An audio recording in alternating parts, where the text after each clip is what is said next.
My phone lit up at 7:13 in the morning, and I let it ring 3 times before I touched it. My name is Odessa Rourke. For 30 years, I have washed the tablecloths and the linen napkins and the pressed white chair covers for rooms where other people celebrate. Weddings, anniversaries, the long, expensive evenings I have never once been seated at. My plant sits at the south edge of Atlanta, off a service road most people drive past without seeing, and that Tuesday morning I was at my kitchen table going back over the payroll for Rourke Commercial, linen my coffee already gone cold at my elbow when Loretta Vance called about the account at the country club. We talked business for a few minutes. Delivery windows, a stain complaint on a set of banquet cloths, the usual small friction of a contract that has run smooth for 11 years. Then her voice softened. It softened the particular way a voice softens for only one kind of news, and I felt something in my chest go quiet before I understood why. She said she was so sorry to hear. She said the Rourke and Prewitt wedding this weekend must be a hard thing to be part of with me gone, and that my daughter had been so composed about all of it, so brave, and that everyone at the club had remarked on it. I kept my voice level. That is a thing I know how to do. I thanked her. I told her I would send someone out about the banquet cloths. I hung up. Then I sat there for a long time without moving. I want to be precise about what that stillness was, because people who tell stories about mothers always reach for the word breaking.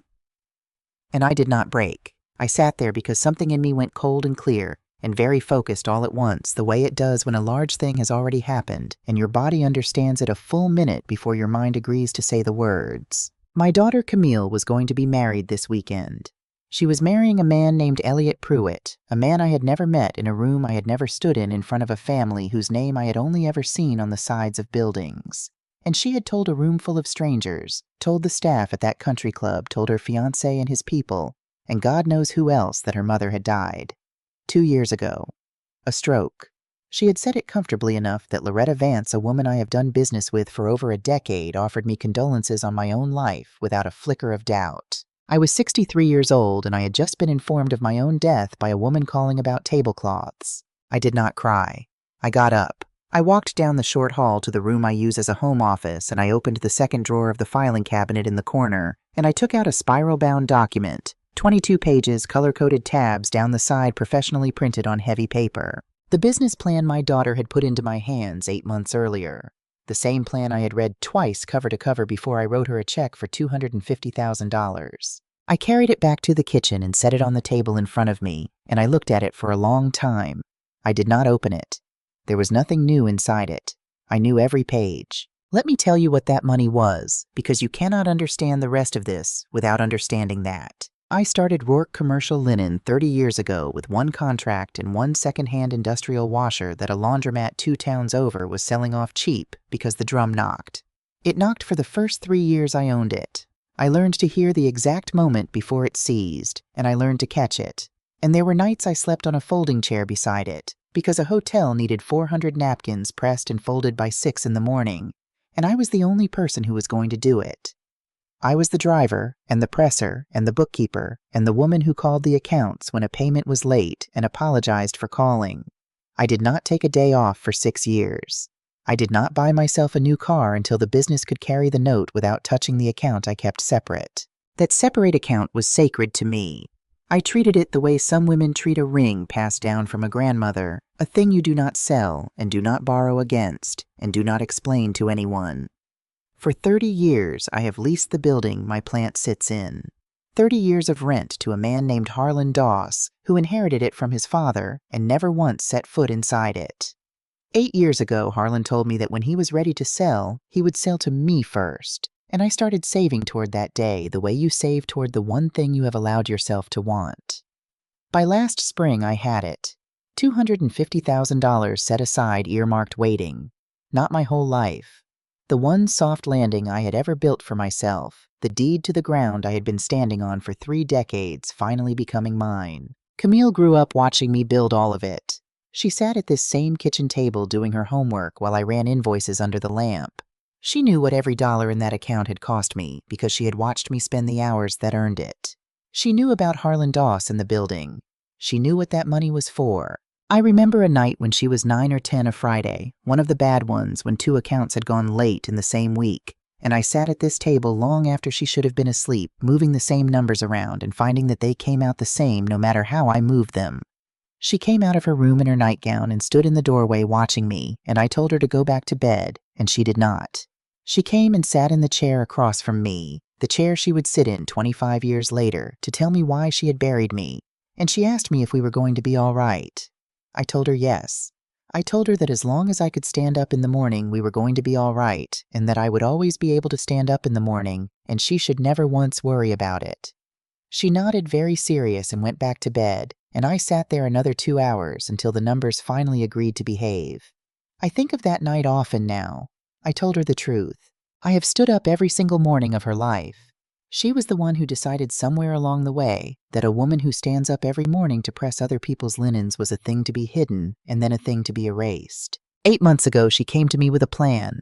She wanted to launch a boutique event styling studio. Weddings, mostly. The high end of the market, the kind of clients who spend on a single evening what most families spend on a car. The proposal was 22 pages. A quarterly repayment structure. Revenue projections broken into 3 phases. An LLC already registered, she said, the paperwork already filed, the name already chosen.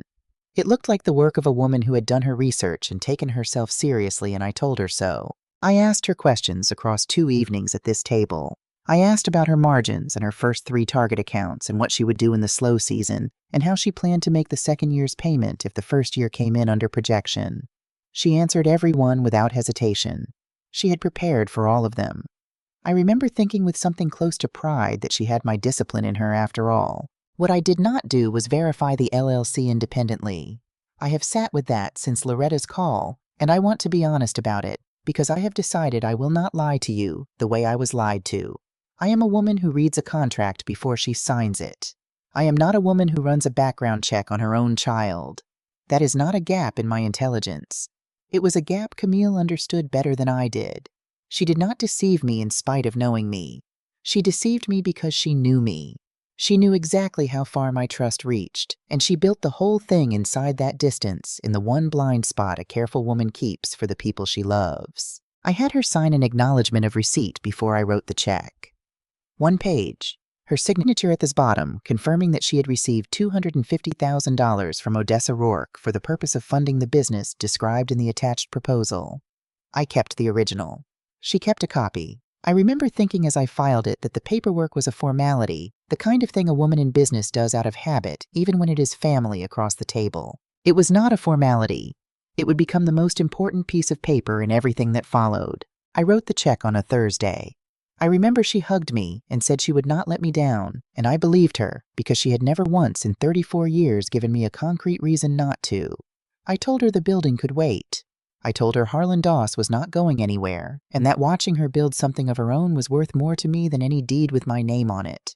I meant every word. She smiled at me across this table, and she took my $250,000, and she went out and told the world I was dead. I sat with the business plan in front of me all through that Tuesday evening and into the night. I did not open it. I had it memorized. I found instead that I was doing something else, something quieter and more useful. I was going back through 8 months of my own life, one conversation at a time, looking for the places I had missed. There were places. I could see them now with the terrible clarity that comes after. The slight pause before certain answers. The way she steered every conversation back to the proposal, whenever I asked about her personal life, the way a good negotiator keeps a table on the one subject where she is strong. The fact that she had never in all those months mentioned a man. Not once. Not a name, not a joke, not a complaint. My daughter was planning a wedding to a member of one of the oldest families in this city, and she never let his name cross her lips in front of me. I had thought she was private. I had thought she was focused. I had told myself 100 small, true-sounding things, and every one of them had been a door she was holding shut. I had not been blind. I had been trusting. There is a difference even when the outcome looks the same from the outside. I need you to understand that difference because it is the only thing I got to keep out of all of this. I did not fail to see. I chose not to look in the one place a mother is supposed to be allowed not to look, and my daughter walked in through exactly that door. At 17 minutes past midnight, I closed the document and I picked up my phone and I scrolled to a name I had not called in months. Warren Ashby. My business attorney for the last 14 years, a careful man who has never once oversold me anything, which is the entire reason I have kept him. I did not call him to cry. I called him to read him numbers. Warren picked up on the second ring, the way people do when a call after midnight has already told them something. I read him the check amount, the date, the name of the LLC, the repayment structure Camille had laid out in the proposal. I read it all in the flat, even voice I had been using since I hung up with Loretta, because it was the only voice I had left. He did not interrupt me once. When I finished, he was quiet for a moment, and then he said, "Bring everything in the morning. Every page. I will be here at 9. That was all I needed to hear. I hung up and I went to work. I pulled 11 years of financial records from the filing cabinet, and I spread them across the kitchen table in organized stacks, the way I have organized every hard thing in my life, because the sorting itself is a kind of steadiness. The original check carbon was in the third folder I opened. $250,000. Camille Rourke. Dated 8 months back. My signature at the bottom in the same steady hand I have used on every document I have ever signed. I set it aside. Behind it I found the signed acknowledgement. Her signature, her date, her handwriting confirming receipt of the funds for the purpose stated in the attached plan. I set that beside the check. Then I photographed every page of the business plan with my phone. 22 pages. I took each shot twice to be sure nothing blurred every number clean and legible. I compiled the images into a single file, and I sat looking at it for a while, and slowly out of the cold, clear place I had been living in since morning, a plan began to assemble itself. I sat at that table until 3 in the morning. I was not crying. I was thinking about my daughter's face, and about what I was going to put in front of it, and about how much I wanted her to understand in the exact hour she thought she had gotten away clean that she had not. At 6:15, I got up. I showered. I dressed the way I dress for any meeting that matters, carefully, and without rushing, because how you carry yourself into a room is the first argument you make in it. I picked up my folders. I drove downtown to Warren Ashby's office, and I looked, I am sure, exactly like a woman with a 9 o'clock appointment, and nothing heavier on her mind than that. Warren's office is on the 14th floor of a building on Peachtree Street, where the windows face north and the light comes in flat and even all morning. I sat across from his desk with my folders stacked in front of me, and while he read, part of my mind was already at the country club 40 minutes north of the city, in a bridal suite I had never seen running the schedule I knew by heart, because I have supplied 100 weddings like it. I knew when the linens would be delivered. I knew who handled the pressing. I knew better than almost anyone alive exactly how a wedding gets dressed before the guests ever arrive. Warren read the whole plan without saying anything. Then he read the acknowledgement. Then he set both down and looked at me over his glasses and asked me one question, which was whether I was sure I wanted to know what he was about to find. I told him I already knew the worst of it. My daughter had told people I was dead. Whatever the money had done, it could not do anything worse than that. He nodded slowly, and he said he would start with the LLC, and that he would have something for me within the day, and that I should go run my business and let him run his. Then he said one more thing, quietly closing the folder as he said it, which was that in 14 years of representing me, he had never once seen me bring him a problem I had not already half solved before I walked in the door, and that he did not expect this to be the exception. He said it kindly. I understood it as the thing it was, which was a man reminding a woman that she was still herself, that whatever had been taken from her, the part that mattered, had not been touched. I have leaned on that sentence more than once since. There are people who, at the exact moment your foundation goes out from under you, will remind you that you have always been your own foundation. Warren Ashby is one of them, and I have never told him so, and I probably never will, because that is not how he and I speak. But I am telling you, I did exactly what he asked. But before I left the city, I did one more thing, and it was the thing I had been building toward since 3 that morning. I sent the file to a woman named Marguerite, who runs the pressing floor at my plant and has done for 19 years. A woman who has never once asked me why about anything. I told her to print the 22 pages, seal them in a plain envelope with no name and nothing written inside, and place that envelope flat, inside the folded bridal linens going out to the country club that afternoon, tucked between the pressed underskirt and the garment bag where only the bride would find it when she dressed. I told her which delivery. I told her not to speak of it. She wrote back one word, which was done, and I put my phone face down on the passenger seat, and I drove back to work. I want to be clear about what I was sending, because it was not a threat and it was not an accusation. There was no note. There was no name. It was her own business plan. The document she had spent weeks building to earn my trust, the pages she had walked me through at this table, with such calm confidence returned to her hands in the one room where she was about to step fully into the life she had built on top of my grave. No words at all, just the paper so that she would understand in the moment she was least prepared to that I was alive, that I knew, and that I had already moved. People like my daughter do not fall apart when a plan breaks. I know this because she is mine, and I do not fall apart either. She would open that envelope and she would recognize what she was holding, and after the first cold drop of the stomach, she would begin immediately to build a new version of events she could sell me.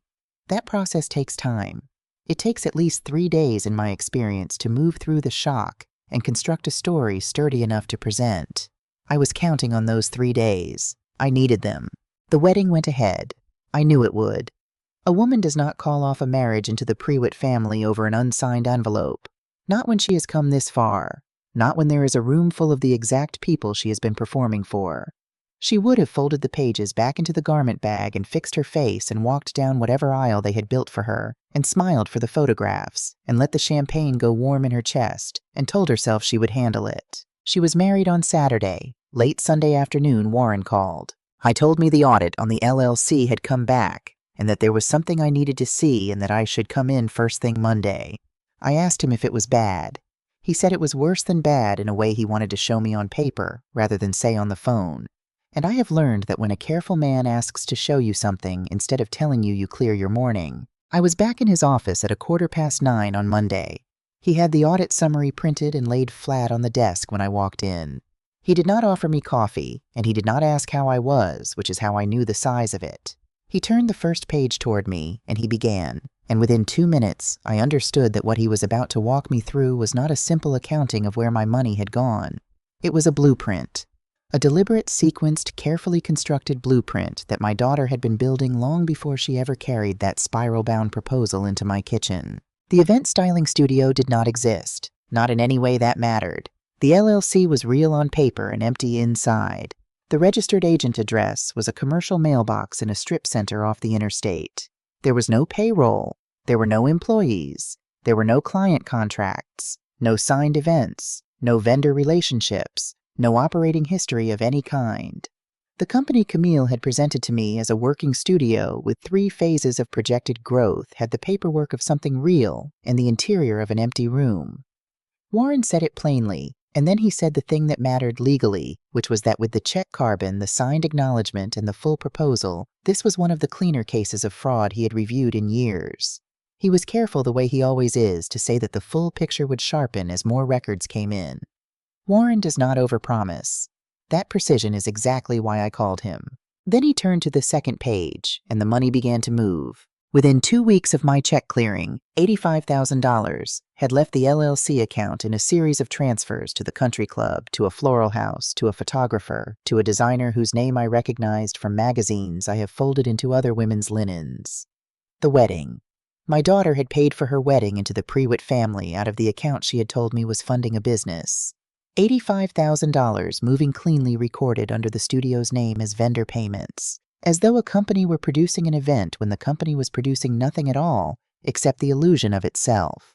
There were other withdrawals, some tied to travel, some to things Warren could not yet categorize. And then there was a number that stopped me. $65,000 moved out of the LLC account 4 months before the wedding into an arrangement Warren was still tracing, but had reason to believe connected directly to Camille and Elliot.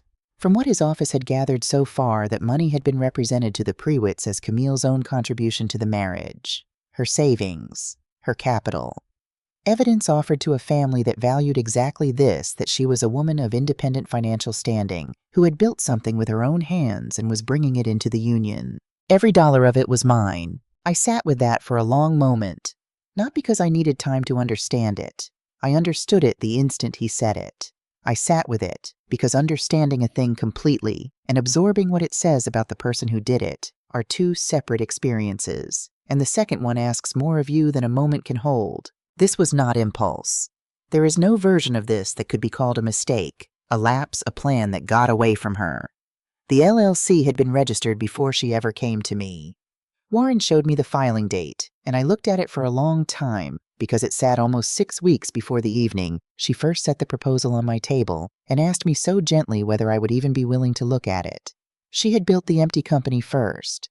Then she had built the pages that described a full one. Then she had come to me. The $65,000 had moved to the Prewitts after she had already confirmed I would write the check, which meant she had known while she sat at my table, answering my careful questions about her margins exactly where that money was actually going. The proposal, the repayment schedule, the 2 evenings of patient answers, all of it had existed for one purpose: to move the deed to my building out of my hands and into a life she was constructing with no room in it for me. She had not taken from me carelessly. She had engineered it with a discipline I had spent 34 years teaching her, and then she had used that same discipline to erase the woman who taught it. I asked Warren about the $65,000, about what it meant that it had gone to the Prewitts. He set down his pen and answered it carefully. If those funds could be shown to have originated from a fraudulent transaction, the source of the money became highly relevant, and the fact that it had later moved into a shared arrangement did not erase where it came from. The origin of funds matters. If the underlying transaction was challenged successfully, the transfers that flowed out of it could become part of that challenge. Some of it would require formal discovery to answer completely, but what he had already seen concerned him because Camille had not only defrauded me, she had carried disputed money into her marriage without her husband knowing its source. Whatever Elliot Prewitt believed he was building with his wife, part of the foundation, was the deed to my building represented to him as something it was not. I asked whether the Prewitts had any idea. Warren paused, and then he said that was actually the thing he most needed to tell me. There had been an inquiry. Nothing dramatic. When money that size moves through a wedding and the vendors are the kind of established houses the Prewitts use, questions sometimes get asked in the ordinary course of things. And one of the floral vendors had flagged an irregularity in how the studio's payment came through. That question had made its way through the small, overlapping world of Atlanta professionals, who all know one another, to a firm with a long relationship to the Prewitt family. Warren said he did not yet know what had been communicated, but the question had been asked, and once a question like that is asked of a family like that, it does not go unanswered for long. I had never seen a photograph of Adele Prewitt. I had never heard her name spoken aloud until Loretta Vance said her family's name into my ear over a linen contract. My daughter had kept her 2 worlds so completely separate that the Prewitts and I had lived in the same city for months, breathing the same August air without a single point of contact between us. That separation was not an accident. It was architecture, the same careful architecture she brought to everything, and it had worked. Right up until it stopped working, it had worked perfectly. What I could not have known sitting in Warren's office that Monday was that Adele Prewitt had already been paying attention for a long time. I learned the shape of it later in pieces, some from Warren and some from a source I did not expect at all, and I have assembled it the way I assemble everything, carefully without rushing to fill the gaps with what I would prefer to be true. 6 months before the wedding, Adele Prewitt had quietly commissioned a background report on my daughter. Not out of cruelty, out of the particular vigilance that settles into people who have spent decades protecting something built across generations. The Prewitt name has been on the sides of buildings in this city for 40 years. 4 funeral homes, a foundation, a wing of a hospital, the slow accumulation of civic weight that takes 2 generations to build and 1 bad marriage to complicate. Adele had watched her only son fall in love with a woman who had arrived with a polished presentation and almost no verifiable history behind the story she was telling, and she had done the thing a careful matriarch does. She had looked. The report came back incomplete in a way that troubled her. Not empty, inconsistent. The orphan story my daughter told the self-reliant young woman with no family and a business she had built alone did not line up cleanly with the records the investigators were able to locate. The successful studio traced back to a company with no evidence of actual operation. The picture of a woman of independent means looked strangely thin against the life she described. There were records. There were addresses. There was somewhere in the file the fact of a mother who ran a commercial linen business at the south edge of the city, a mother who was, according to every record that exists, entirely alive. A background report on a 34-year-old woman should answer more questions than it raises. This one did the reverse. Adele brought it to Elliot once. She set the report on the table in front of him and told him plainly what concerned her. He looked at it. He told her that Camille had explained her background to him directly, and that he was satisfied with what she had shared, and he asked his mother to trust his judgment. Adele did not argue. She was not a woman who argued when a thing could be settled by time instead. She picked the report up, and she filed it in the drawer of the desk in her study, and she waited with the patience of a woman who had learned that uncertainty resolves itself if you are willing to outlast it. Then the question about the floral payment reached the family's firm, and the drawer came open again. None of this had reached me the morning I sat in Warren's office. My world on its surface looked exactly as it had the week before. Rourke Commercial Linen was running its roots and pressing its cloths and making its payroll. The banquet linens for the country club had gone out and come back and gone out again. Whatever was moving in the other rooms of this city was moving without my hand on it, and that was precisely how I intended it to move. I had learned a long time ago that the loudest person in a fight is usually the one with the weakest position. I had the strongest position I have ever held in my life, and I intended to hold it quietly. My daughter called me on the third day. I had expected the call. What I had not expected was how precisely the timing would confirm what I already believed about the way her mind worked. Not one day, not the morning after she found the envelope. 3 full days, long enough to move through the shock, long enough to build a structure around the damage, long enough to convince herself she had found an angle that could still work in her favor. When her name lit up my phone on the third afternoon, I sat back in my chair and let it ring twice before I answered. She started talking before I finished saying hello. There was an explanation. There was a misunderstanding. The money was always going to be repaid. She had every intention. She had simply needed time to launch properly before the first payment. She should have communicated better. She knew that she was so sorry about the communication she needed to explain in person. If I would just let her explain in person, then everything would make sense. She talked for nearly a full minute without a pause, each sentence sliding into the next so that there was no gap for me to enter and no silence in which she might lose the direction of it. I recognized the rhythm. I had watched her build presentations my whole life. This was a presentation. I let her finish. When she finally stopped, I said in the same even voice, "Enjoy your honeymoon, Camille. We will sort everything out when you get home." Then I hung up. She called back within 4 minutes. I set the phone face down on my desk and returned to the invoice I had been reviewing before she called. She called again 11 minutes after that. I let that one go too. I knew what she was doing in the silence between those calls. She was sitting somewhere on a balcony or behind a locked bathroom door where her new husband could not see her face, running every calculation available to her. She would have considered reframing the whole thing as a private loan dispute between a mother and daughter, unenforceable and unseemly to pursue. She would have considered appealing to me as her mother, the woman who had never once refused her anything that mattered. She would have considered presenting a repayment plan so organized and so sincere that it might soften whatever I had set in motion. But the pages in that envelope had closed every one of those doors. Her own business plan returned to her hands meant I already had the paper. Any story she tried to tell now had to fit itself around 22 pages of her own projections, her own repayment schedule, her own signature. There was no version of events she could build that did not begin with the fact that she had handed me a fraudulent proposal and collected $250,000 against it. And so she did the only thing left to her. She stopped calling, and she went back to her new husband, and she performed the rest of her honeymoon. He noticed the change.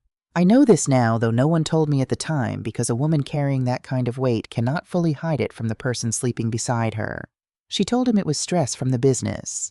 He accepted it the way people accept an explanation they do not entirely believe, but are not yet ready to challenge a small fracture, invisible from the outside, the kind that widens slowly and quietly over time. I have thought about Elliot Pruitt more than I expected to. I have never met him. I do not know the sound of his voice, but I have come to feel a strange, distant kinship with the man, because he and I were deceived by the same person in the same season. Each of us handed a version of Camille built precisely to fit what we most wanted to see. He wanted a self-reliant woman with no complicated past who had made her own way in the world. I wanted a daughter who had my discipline in her and would use it to build something honest. She gave each of us exactly the person we were hoping for, and neither of those people existed. When I imagine him on that honeymoon watching his new wife go quiet on a balcony and telling himself it was only stress, I do not feel superior to him. I feel the opposite. I recognize the man. I was that man for 8 months, telling myself she was simply private, simply focused, filling every silence with the kindest available explanation, because the kind explanation let me keep the daughter I loved. We are not so different, Elliot Pruitt and I. We both loved a performance. The only difference is that I had 34 years invested in mine, and he had less than a year, and so his was easier to set down. I went back to work. I reviewed the week's contracts. I answered a facilities manager at one of my hospital accounts. I ate dinner at this table and went to bed at a reasonable hour, and I slept, which surprised me because I had expected not to. The next several days moved without incident, and then on a Thursday morning my phone rang with an Atlanta number I did not recognize. A commercial prefix, the kind that traces to a business line rather than a personal cell. I answered it. The man on the other end spoke in a measured, unhurried voice. He said he hoped he was not disturbing me. He said his name was Garrett Pruitt, and he told me immediately that he was calling from his office line at the funeral home in Buckhead, so that I would know exactly who I was speaking with before I decided whether to keep listening. That small courtesy told me something about the man before he said another word. He wanted me to be able to verify him. He was handing me the means to check him against the world, which is not a thing a man does when he intends to lie. I kept listening. Garrett Pruitt spoke the way men speak when they have spent a lifetime meaning exactly what they say and have long since stopped seeing any reason to approach a thing sideways. He told me his family had held concerns about Camille before the wedding concerns he wished now they had pursued with more persistence. He told me his wife had commissioned a background report months earlier that had produced results she found troubling. He said she would like me to see it, not to build a case and not to ask anything of me, but because she believed I had a right to know what they had found, and had chosen to their regret not to act on. I explained that after the question about the floral payment surfaced, their attorney had spent several days reviewing what was available before advising the family that the concerns deserved a closer look. Only then had Adele decided he should reach out to me directly. And then he said, and I have thought about the exact placement of it many times since, that the Pruitt family was not my enemy. I did not answer right away. I was measuring the call, its tone, its purpose, what it was actually asking of me. A man in Garrett Pruitt's position does not reach out to a woman he has never met unless the reaching serves his family as much as it serves her.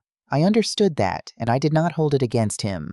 Honest self-interest is a thing I respect a great deal more than performed generosity, because you can plan around it, and it does not curdle. He told me he was not calling to ask me to withdraw anything. He was explicit about that. Whatever my attorney was building was mine to build, and his family would not stand in the way of it. Then he asked me one question. He asked whether she had known what she was taking from me. The question sat in the air between us, and I felt the full weight of it settle. Not what she took, not how much. Whether she knew, whether she had understood the specific cost to the specific person of the thing she was taking. I said yes. She knew about the building. She knew what the money was.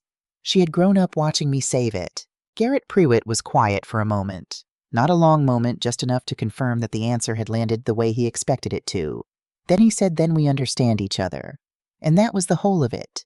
Clean, direct, and complete in something under 11 minutes. When the call ended, I set my phone down on the desk and sat still for a while.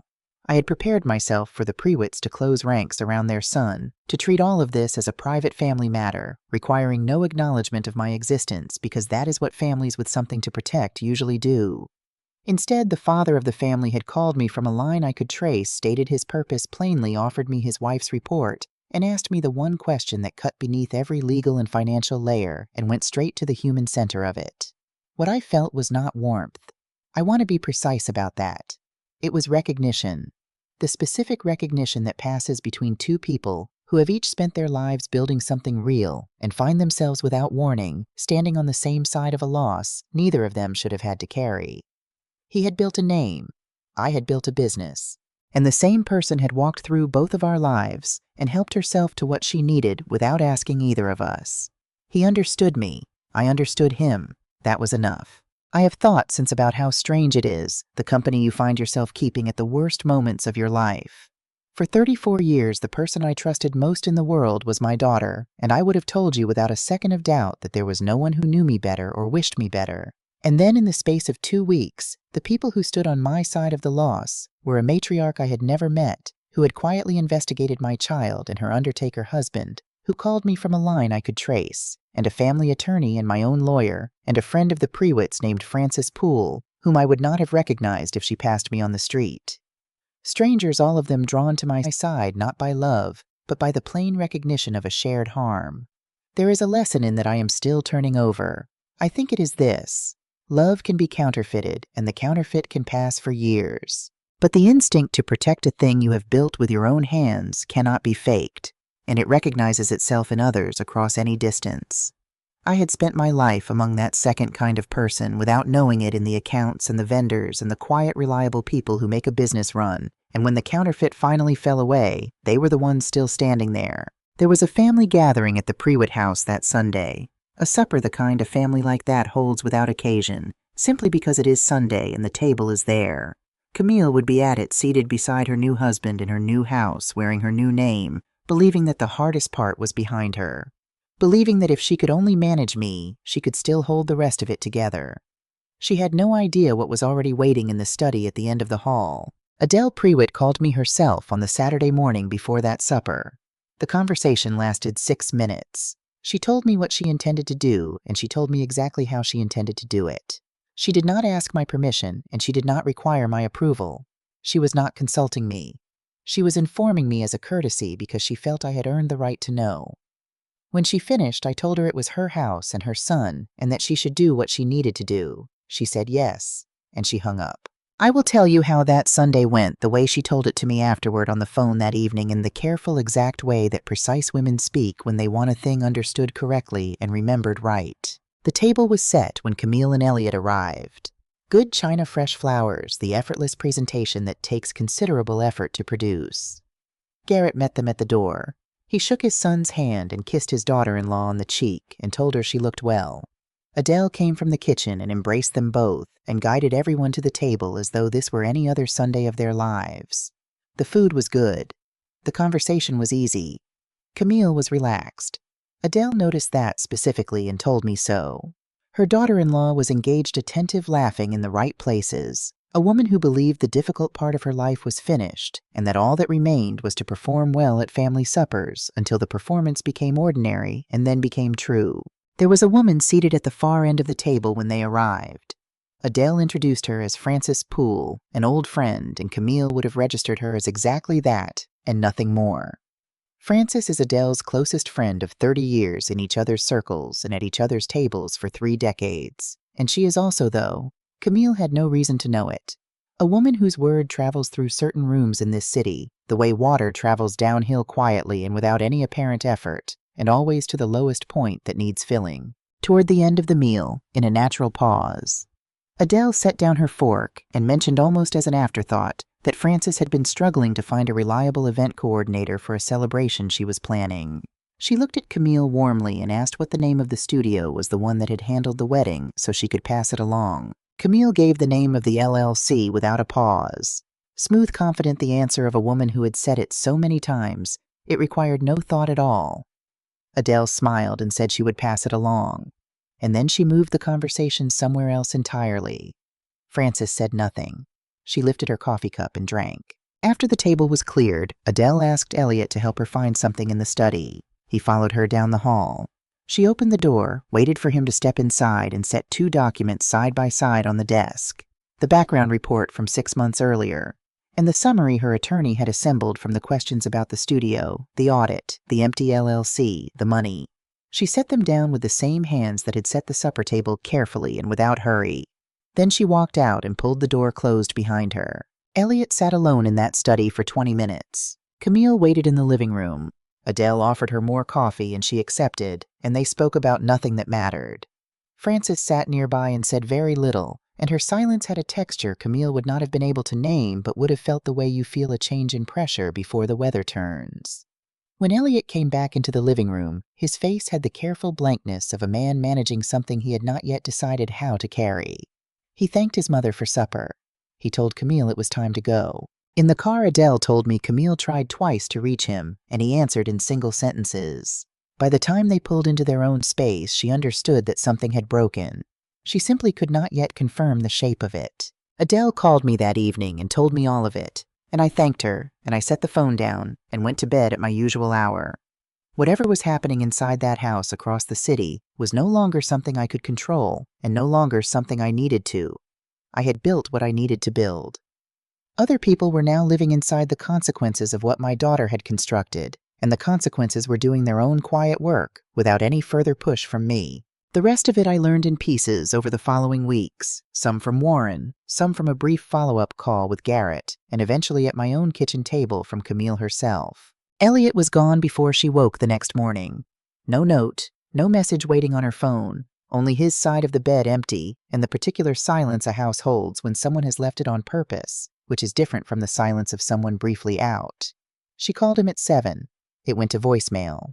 She called again at 7:45, and that time he answered 3 sentences an early meeting home for dinner, and the call ended before she could put a question into it. She would have heard it at once. The difference between a husband who is briefly unavailable and a man who has already made a decision lives entirely in the texture of 3 sentences. The words were neutral. The tone was managed. Managed is not the same as reassuring, and my daughter was far too observant to miss the difference. I was not home for dinner. From what I later pieced together, she spent that day doing what people do when the structure they have built begins to shift beneath them.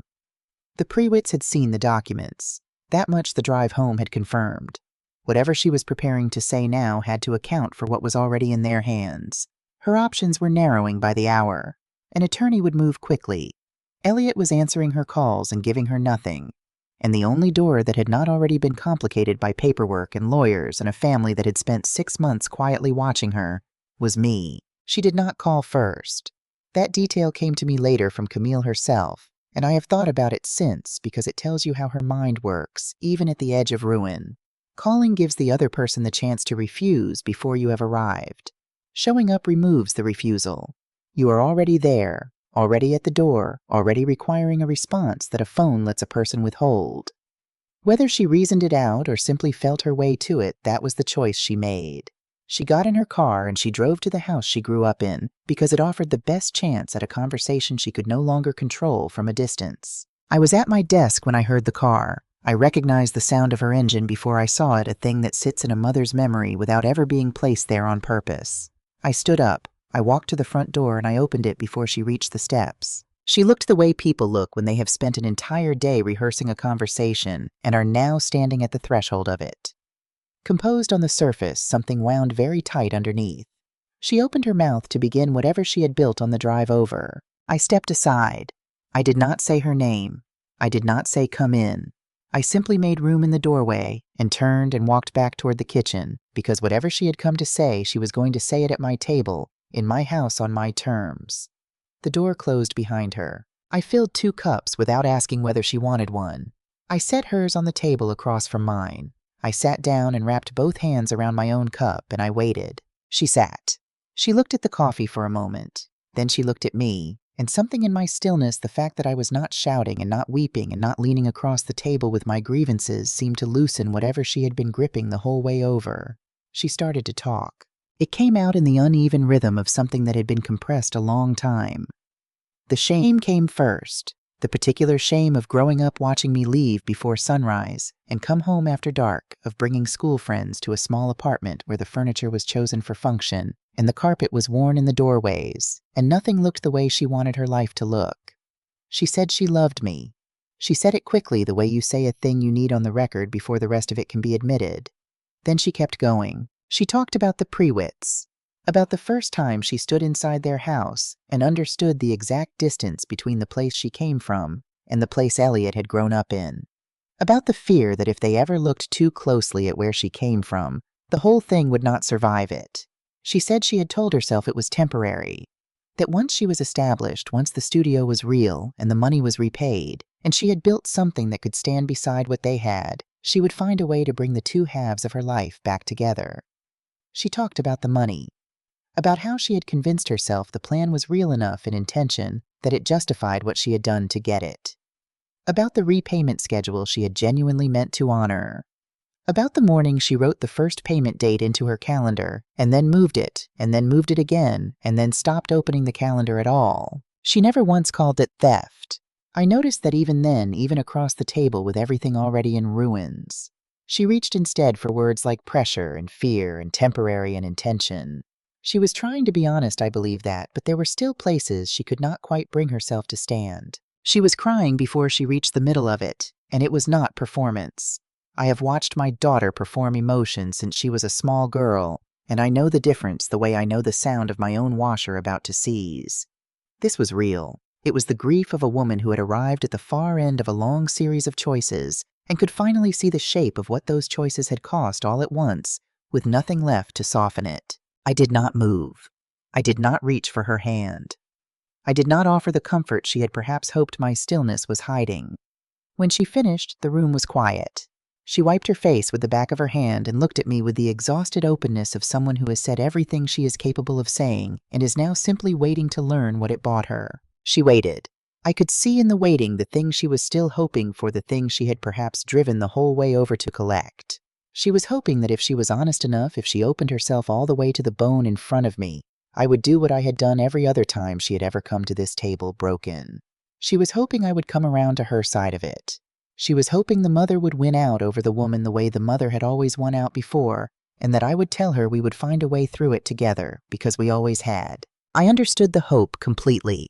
That is the part I have not told anyone until now. For one long moment I felt the exact shape of the thing she wanted, and I felt how easy it would be to give it to her, and I felt underneath that how much of me still wanted to. She is my daughter. There is no bottom to that. I could have crossed the small distance of that table in a single motion and put my hand over hers and become one more time the woman who stands up every morning so that everything will be all right. I looked at her for a long moment. Then I said, I know. Not I forgive you, not I understand, not it is going to be all right. Just those two words, flat and complete, because they were the only ones that were entirely true. I knew her shame. I knew her fear. I knew the plan and the intention and the morning she stopped opening the calendar. I knew all of it, more of it than she had even managed to say, and knowing all of it did not change a single thing that had to happen next. I told her that Warren Ashby was handling the legal side, and that I could not pull it back now even if I wanted to, and that what happened from here was between her and the courts. I stood up, I rinsed my cup and set it in the rack. I told her to lock the door when she left, and I walked down the hall to my room and closed the door behind me. Not a slam, a close. The quiet final sound of a woman returning to the one room in her house that still belonged entirely to her. 3 days later, she was served. Warren called me on a Thursday afternoon in the measured tone he uses when something matters, and he wants to be sure I hear the content and not the delivery. The Prewitt family attorney had filed for annulment. Not divorce, annulment. The grounds were material misrepresentation, and they were specific about it. Camille's false financial background. The disputed origin of the $65,000 she had presented to Elliot as her own savings. And the deliberate repeated claim that her mother was dead. That last one, Warren said, carried a particular weight. It was not a private estrangement she had chosen to keep quiet. It was an active, repeated lie told directly to the Prewitts as part of the foundation the marriage was built on. Their attorney had documented multiple instances of Camille stating that her mother had died of a stroke. She had told it to Elliot. She had told it to Adele. She had told it, God help me, to a family whose name has been on funeral homes in this city for 40 years. A family whose entire livelihood is the dignified handling of the actual dead. She had walked into a house of undertakers and buried a living woman to make herself an orphan, because an orphan was easier to love than the daughter of a woman who washed other people's linens for a living. I sat with that for a while. Not the legal framing of it. The plain fact of it. My daughter had looked people in the eye more than once and told them I was dead, and she had said it comfortably the way you state a thing you have said so many times it has worn smooth. Warren was honest with me the way he always is. He said annulment on these grounds was an aggressive filing. Georgia law is narrow about voiding a marriage on misrepresentation, and the threshold is high, and the Prewitt attorney knew that going in. There was no guarantee a judge would grant it. The court might well decide the facts supported a different outcome. But the filing itself was consequential regardless of where it finally landed, because the process would force every difficult question into the open. Documents would be requested. Financial records would be examined. Claims would have to be supported, and allegations would have to be answered. Whatever quiet future Camille had planned for herself inside that family was already gone before she had spent 30 days inside the marriage. I thanked him and told him to keep me informed, and I went back to the contract I had been reviewing before he called, because the work does not pause for personal circumstances, and in 30 years I have never once asked it to. What I did not know that Thursday, what reached me only later through the particular way that information moves in this city, was that the world Camille had spent my $250,000 trying to enter had already begun quietly to close around her. It did not close because of anything I did. I want that on the record, because what happened next had nothing to do with any move I made, and everything to do with the way certain worlds keep their own order without being asked. I never made a single call that was not about my own legal case. I never posted a word. I never spoke my daughter's name to anyone outside of Warren, my sister Frances, and the Prewitts.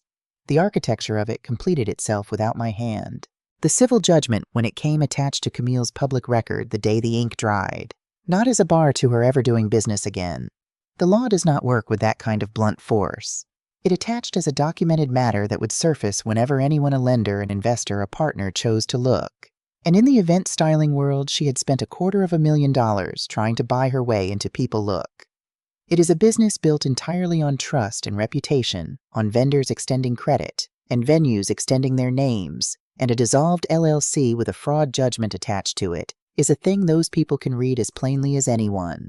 Warren told me most of it over 2 separate calls that week.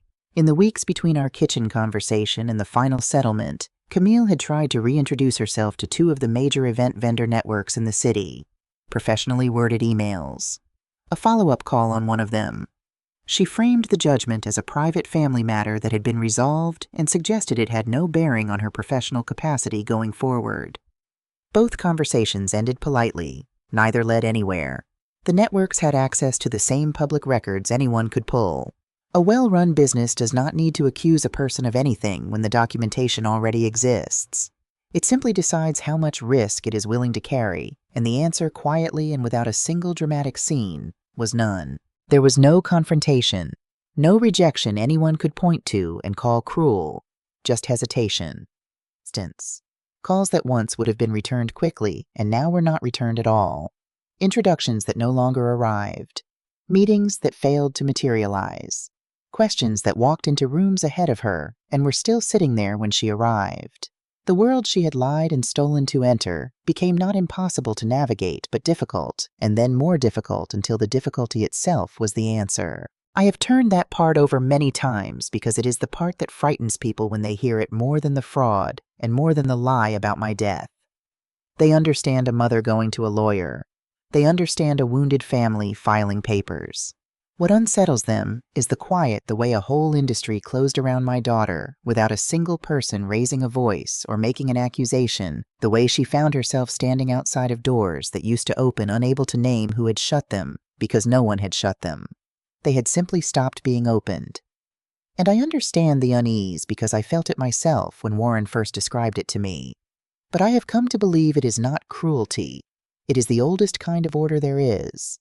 A community built on trust protects itself from a person who has proven she cannot be trusted, and it does so not by punishing her, but by declining quietly and in unison to extend the very thing she violated.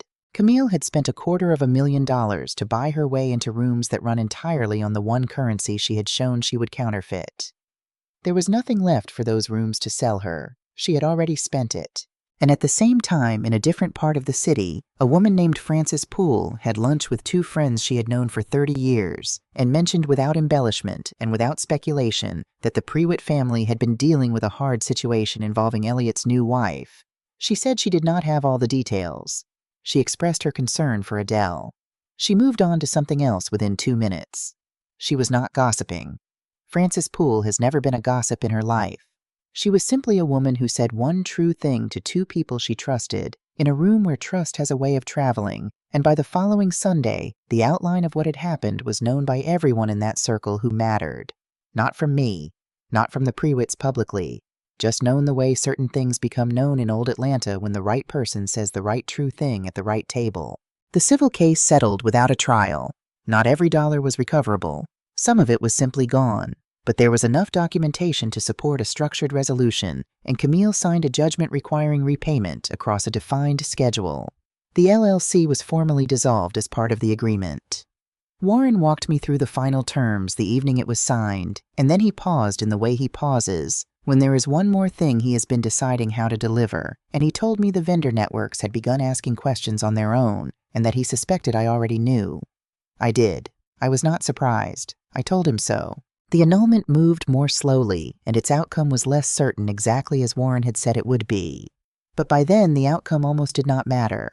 Whether the marriage was voided as though it had never existed or simply dissolved like any other, the future Camille had built for herself inside that family was finished.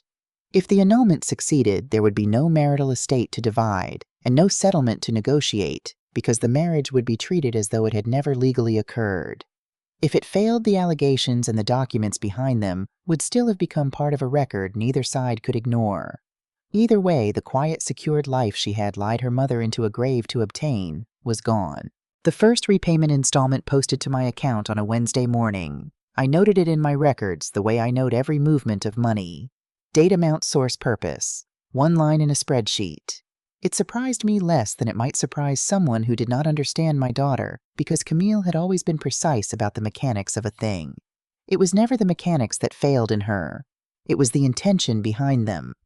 The mechanics she handled correctly to the end. $190,000 would come back to me over time. Not everything. Legal fees had carved a portion out permanently, and the $60,000 gap between what was recoverable and what I had written was a real number I had no intention of pretending away. But I had built this company from one contract and a washer with a knocking drum. I know how to close a gap. I have been closing gaps my entire professional life. Harlan Doss was still not going anywhere, and I would get to the building eventually later than I had planned, and by a harder road. But I would get there because getting there by the hard road is the only way I have ever gotten anywhere. A small envelope arrived at my office 3 days after the settlement was signed. Cream-colored heavy stock, the address written by hand. No return label, but I knew the Buckhead postmark. I opened it at my desk. Inside was a single card, 4 lines of careful handwriting. It read, "We hope your year ahead is a quieter one." And beneath it, the initials GP. Nothing else. No reference to proceedings or outcomes or anything that had passed between our two families over those weeks. Just that one sentence from a man who understood that some things are better acknowledged briefly than explained at length. I set the card on the corner of my desk and left it there. I thought about what it had cost Garrett Pruitt to build a name over 40 years, to carry it carefully from his father's hands into his own, and to intend to carry it into his son's, and then to watch someone walk into his family and treat all of it as a resource to be quietly extracted. I thought about Adele filing that report in her desk drawer and waiting with the patience of a woman who understood that time clarifies what uncertainty leaves unresolved. I thought about Frances Poole at the far end of the supper table finishing her coffee, saying nothing. None of them had needed me to direct them. They had been protecting what was theirs the same way I had been protecting what was mine. We had simply, without ever intending to, been protecting against the same person. My phone rang late that afternoon. My sister Frances. I picked up. She asked how I was doing, not how the case had resolved, not what the settlement covered, how I was doing. And the question landed somewhere the legal proceedings and the audits and the documents had never reached, in the place below all of it where a mother keeps the things she has not yet allowed herself to look at directly. I was quiet for a long moment before I answered. I tried to find an honest answer somewhere underneath everything that had accumulated over those weeks, and what I found was not devastation and not relief. It was closer to the feeling that comes after a very long physical effort, the specific exhaustion of a body that has done exactly what it was asked to do, and is now finally simply still. I told Frances I was tired. She said she knew. She told me to come to supper on Sunday. I told her I would, and I meant it. A few days after that, Wesley called. My half-brother.